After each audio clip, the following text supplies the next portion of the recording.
many ways very strange.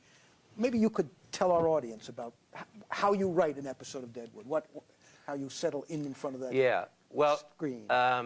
I try. I don't think about writing when I'm not writing, and I won't plan a scene before I write it, and that has to do with.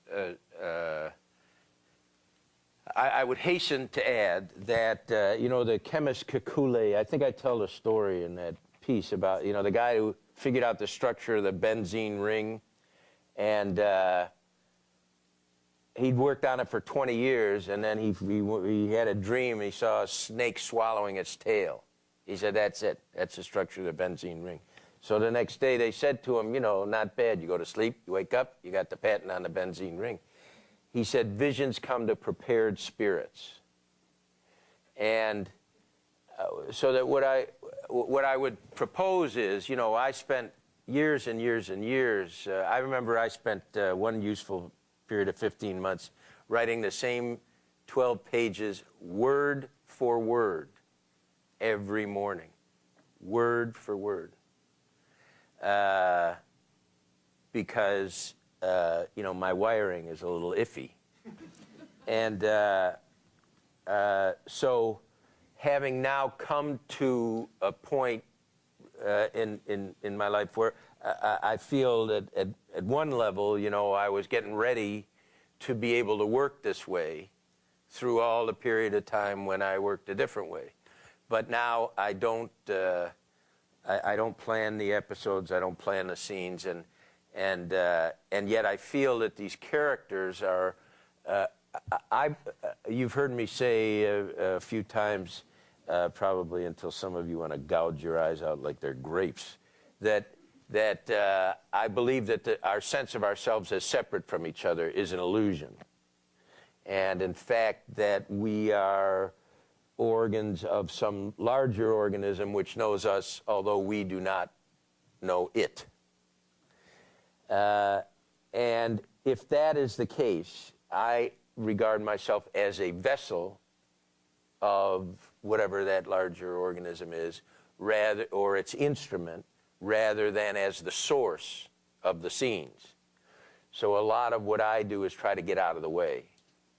And that's the way I work on my writing, that's the way I work with the actors, that's the way I edit, and I find that it puts me in the path of an enormous amount of energy. As I say, 15 months for 12 pages is what some might define as a meager output. But I do, I've done 350 hours of episodes over the past decade or so, and more recently, this is high. This is work which is as good as I can do, no matter how long I spend on it. And I think that has to do, to some extent, with a readying of the spirit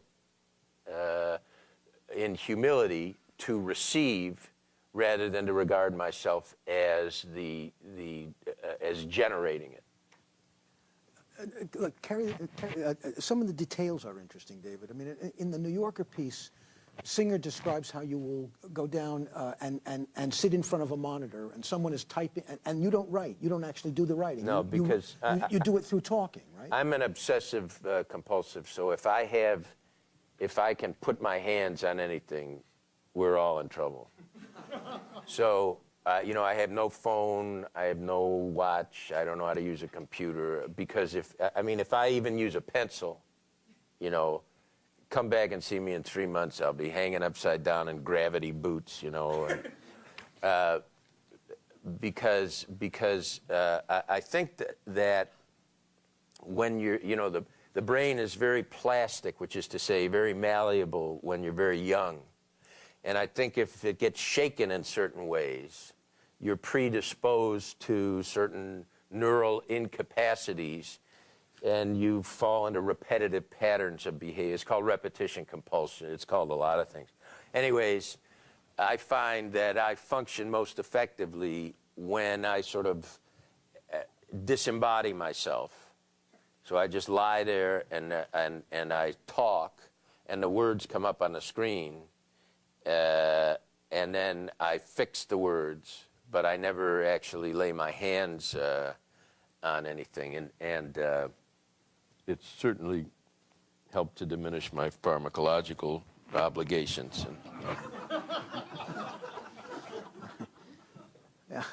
Listening to David for a while, I realized that he has a kind of repertoire of ways of describing these pharmacological Being out of my behaviors. mind.